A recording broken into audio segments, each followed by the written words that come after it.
Thunderstorms. Rumbling jars my brain at some AM, wondering where the hell I am.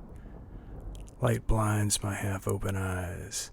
Am I in the depths of one I despise? The phone whines a painful shrill.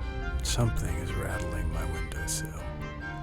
Turn on the TV to find the path of harm, and I'm met by a civil defense alarm.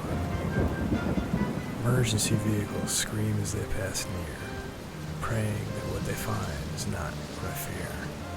Another 10 minutes, the house doesn't shake.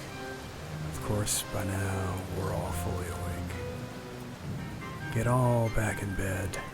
I'm laying eyes wide, glad to be in my house and not outside. Can't not think about having been by fate kissed, and what could have happened had the storm not just missed.